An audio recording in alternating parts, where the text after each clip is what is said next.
Even though Geek Fam has not been able to have a good time, they are still able to win the masses. There's a lot of hope here, I feel, for Beloyski as well as Jana Cutie. But ladies and gentlemen, both compositions have been set in stone here. Are you Team Geek Fam or are you Team Rebellion? As now we're going straight into the land of dawn of game number 1 between Geek as well as RBL. Let's talk about the winning conditions first as we jump into the land of dawn. Geek Fam have one win condition, and that's pick off the Feramis before he gets too ahead, before he's even able to use his Cold Altar. But that's not really going to happen here with the amount of sustain and even just disengage potential that Rebellion's composition has. Beloyski is doing a whole lot in the early game already with this Natalia, but as we all know, this hero falls off very hard in the late game. I gotta give the early game into the side of Rebellion Zion though. Wow, Beloyski with that Natalia can extract that Lethal Wanderer. Wow. But yeah. He is able to get that Lethal Wanderer, but the question is, what else can he do with this? Understanding that Rebellion Zion, I guess the only possible hero that he can target is going to be that Beatrix in the long run. Indeed. And yeah, I do want to add that early game I gotta give to the side of Rebellion Zion, but remember Kagura, Claude, mid-game, especially late game after 3-4 items, it is going to be tough for Rebellion Zion to find expected team fights, so they really need to pressure the early game. But look at this, already aggressive movements from the side of Geek Fam, putting little damage onto Suelo, but not enough to hinder his movements for now. We see Fearless rotating towards that bottom side, looking for that gold buff, and I'm gonna see, we'll see if Luke is able to actually steal that away from him. Well, top side though, again, it's just putting pressure onto Highs. Even though you can kind of say that these little few gangs won't really matter that much, as even Highs was able to actually win out in the trade in the 2v1. But this little poke that happens throughout the game in the early stage actually does help out the Claw that is losing in the early stage of the game. Let's see top side though. Top side though is going to be Highs getting taken down though, but there is going to be mirror movements from the side of Rebellion Zion on the bottom side. Fearless is able to get that turtle as they were able to set it up first. So a 1-for-1 trade plus a turtle for the side of Rebellion Zion. Still worth it for RBZ here in that early game. Well, you know what? I actually think it's worth it for Geek Fam. The turtle has not really been the right objective to take in the early stage. If you want to snowball, if you want to look for leads, you go to the gold lane, help your gold laner out, and in return, you're going to get a whole lot of that turret gold. And you can see with that 1-for-1, they actually took a turret here though.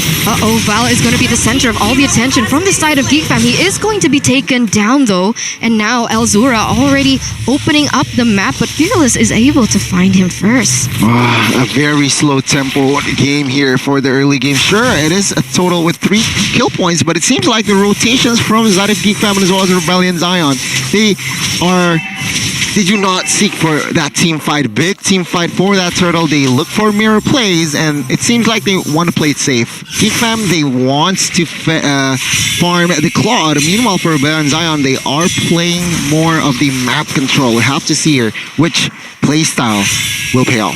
Beloyski already looking for a target here. He goes on to Suelo, is actually able to take him down. Val is forced to retreat for now, but look at this. Fearless comes into the midst of it all. He does use this and is able to use that Detenos welcome on to the Natalia, and Beloyski is going to be going down as well. So already trades happening for both teams. But it's the same thing as we saw from the statistics. Most average deaths per game. Why? Because he keeps on making these things happen, creating space for his team to eventually go in and look for those trades. But now Elzura gonna get caught. Oh no, circling eagle onto Elzura. Luckily, Suelo was not there, but oh my god, Elzura is actually going to be taken down. Where did Tyron come from? He just went in for the engage, got the kill, and it is going to be worth it for them right now. Again, Tyron providing flanks, and he's not done. He is harassing, forcing Janakiri to use the retribution, and Tyron, he's gonna go down, Gani, as well as Mirko, and now Rebellion. They're actually able to get that turtle, so it was kind of a distraction here for the side of Rebellion Zion. Well, you know, right now, Geek Fam are looking fresh. Almost as fresh as the new Axe effect with the new upgraded dual action Dio body spray, Connie. It's the new Axe effect. And well, Rebellion with the Axe effects, they are still invading. they're still invading here. What is going to happen though? But the Thanos welcome does get opened up here. Jana Cutie is going to be the person on the back foot. But look at this, Jana Cutie able to get away for now, and still such aggressive movements, yet really good counter engages happening. We are now about to enter the mid game here, folks. So perhaps tempo has switched. But yeah, taking a look at the items. I mean, Claude already securing that DHS, but I really like the steel leg plates. He still respects the damage coming from the side of Beatrix, and on the other side, yeah, not the other side, but Julian already with that genius wand, realizing that no Athenas were built, but a Matilda is on his way. So we'll have to see here the effectiveness, the movements, and yeah, still Natalia with no Blade of Heptasy, so the damage output isn't really there. And you gotta remember that Rebellion Zion's composition is very similar to Blacklist, right? Ultimate bonding experience means that they will start to group up very, very soon. Once we hit that power spike, most probably for Highs, they're waiting for Highs to get the BOD. Once he does, with the Hunter Strike as well, that he's already gone, it's gonna be so much damage placed from him. He always can just use the Wesker and the Renner to avoid a Natalia, but up top, there's already a fight. Oh, but a really instant engage here as the BMI was popped up as on time, but on the flip side, it's gonna be Dire and taken down in 2v1 situation, and on the top side, it's gonna be just trades happening after trades as Beloyski is able to get Highs off the map, and that is so worth it as the Yin Yang overturn connects once again, and Suelo is going to be the next one to fall. We see Fearless as well as Val actually opened up that flicker as well as that circling eagle onto Beloyski. Will they be able to commit onto this? The answer is yes, Beloyski is going to fall next. Very good picks by Geek Fam. Again, their composition with the kill pressure that they have on the Julian and on the Natalia Kagura is going to be massive. They're using it really well, and they're baiting Rebellion Zion over to the other sides of the map for them to take the turrets. And wow, Jana, what? Oh my god, Jana Cutie was able to steal the turtle away from Rebellion Zion, even though it was Rebellion being able to get that first setup. Out of nowhere, he comes in and then, yeah, just press that retribution. But top side is still the pressure, is still the focus of both teams. We'll have to see another engage. Okay, Suelo goes in aggressively, but look at the damage coming in from Kodera. As look at that, the Yin Yang overturn does the damage as well. Fearless here looking to do what he can. The Tenos welcome gets popped up, but what can he do in a 3v1 situation? The answer is just simply run away because of how sustainable he is. Beloyski once again looking for an engage. This is a sandwich play coming in from Geek Fam. You see that the damage from Jana Cutie has not been there yet as the Yin Yang overturn once again happens, and killing spree gets popped up by the side of Geek Fam. Brilliant plays across the map by Geek Fam. They know exactly what they're up against, and this is just Beloyski having that knowledge. I have faced Blacklist. I know what you're trying to do. If I split you up constantly and force you guys to stay in your lane by just putting pressure into every single one of the lanes, then you're never going to have that pressure. You're never going to have a chance to group up and use that Faramis properly. Man, and Geek Fam now already using that pressure to take away all these objectives on the board. Even the jungles from the side of Rebellion Zion, one by one, they are being asphyxiated. Yeah, I mean, it seems like the rotation here from side of Rebellion is just so limited, and yeah, forced to use that cold alter away. So a huge resource burns, and Geek Fam, they are in a healthy lead, 5,000 gold lead here in what, almost 9 minutes of play, and it seems like they need to translate. Remember, Kagura Claude mid game is where they are going to feel it. I thought it was a mistake. Geek Fam left the Faramis open, going for the first pick Natalia, but we really are seeing Beloyski shine on the Natalia, splitting the map up again. And this is the common Onyx PH banana split combination of heroes that we're seeing, and even the strategy that they're putting on the map. You can see though, Val, he's not really having a good game right here on the Matilda, one of his signature picks, but he's just getting harassed by Beloyski. The pressure is enough for them to pick up a turtle. I mean, a lord for free. I mean, look at that. Geek Fam already on the back line, dealing the amount of damage. But what happened? Look. Elzura was able to take down Suelo, and Highs is going to be the next one to fall. Fearless here might be the next one to go down, and that is going to be 3 kills for the side of Geek Fam. That was just so well done. They were able to get that lord, and Luke was able to get all those distractions at the top side, and even taking a kill instead. And now it's getting out of control. Rebellion Zion, they're just looking for the scraps. They have to use their battle spells defensively. And look at that gold lead. It is beautiful for Geek Fam. They have an 8.4 thousand gold lead, and this is going to get scarier. A pick composition getting this much gold in the early stage is definitely not what you want to encounter as Rebellion Zion. Yeah, I mean, the economy lead translates to the item as well. Kadira, who has 3 items, Wind of Nature as well, is very, very active already. And yeah, take a look at Kagura as well, already with 2 items, so a lot of burst from physical and as well as magical. Rebellion Zion, they are 2 behind, but take a look at top side. Yeah, wait a second here. Dyron might be caught. Jana Cutie was there to follow up, but look at that. Dyron is actually able to outplay the situation, taking down Beloyski and still able to survive. Jana Cutie, though, won't let that fly. And Jana Cutie says bye-bye to Dyron as well. It is going to be the Lord being pushed in that bottom side, but it gets taken down rather fast here. And now, what has Geek Fam able to get out of it?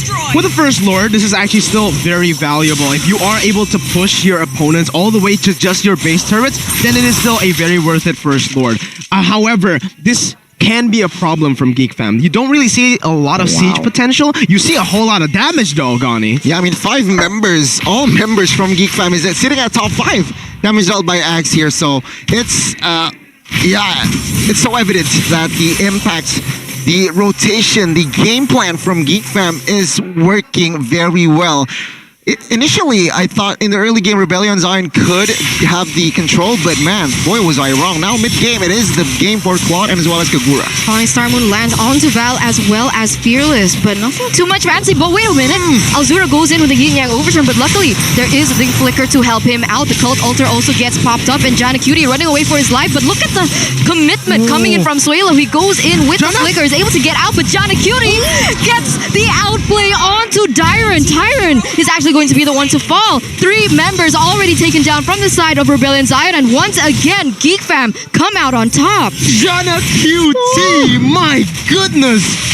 Oh my god, that was so good. He spaced that team fight out perfectly, using the Winter Truncheon bait out a few more abilities from Dyron. Oh my god, Jana, he's back. This is Hades. He's coming back in form. I feel like Rebellion Zion needs to be aware that they are so behind on gold, so they really need to pick their fights. I mean, they can't go 5v5 hard engage just like they did before. Of course, they're gonna get wiped, and with the mechanics from Jana, with the jukes from all members from Geek Fam, they can capitalize and find the effective team fights. And take a look, another neutral objective secured with this Lord that is now in hands of Eterna. This might be the closing Lord push. And take a look at the players' gold by UBS Gold here, Gani and Eterna. It's very rare that we get to see a jungler as #1 nowadays. It's mostly just the gold laner. But Jana, he's picking up so many objectives, even taking a whole lot of enemy jungle creeps, and they might just be looking for another steal on to the purple buff. Jana is on that top side, and they're just setting up for the siege right now. Geek Fam is trying to bait out that retribution, and they successfully do it. Fermis still has the Cult Altar for this fight though. Yeah, right now it's going to be Geek Fam here going in for the engage. The siege here, as that Lord is going to be marching down in that bottom side. Rebellion Zion for the moment is looking for something, but Fearless gets that. Detenus Welcome pushes him in under the turret. He doesn't receive a numerous amount of damage though. He's actually still able to survive this time around. Cult Altar is going to be forced to be picked up, as Suelo is able to be taken down. So does Val, as Beloyski once again onto the hands of Fearless is able to take him down, and once again, that was a clean victory for Geek Fam. A stomp. That was a stomp. No Fermis, no problem. Geek Fam, they found a counter towards the Fermis. It's a textbook game. I feel like from game plan, they already brewed the composition. They know that they might face Fermis, and no problem. Fermis was what? 051, I think the stat? Was way behind, no damage whatsoever, no impact whatsoever, and yeah, after Kagura claimed the items, after Kadira with on that Claude claimed the items, it's just textbook. It's just fights, pickoffs, and Geek Fam.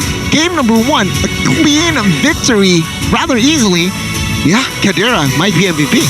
There was so many moments and so many members from the side of Geek Fam that was able to actually bait that cult altar up. So if RBL relied their entire game plan and strategy on that, it was easy to counter because there was so much burst and even DPS from Geek Fam that at the end of the day, they're gonna receive that damage and they're gonna go down. And for me, this is looking very sad for Rebellion Zion because the identity that the Blue Bulls have, made for themselves in the past 2 seasons has been that early game aggression. Seeing them falter so behind, falling behind really, really far in the early stage.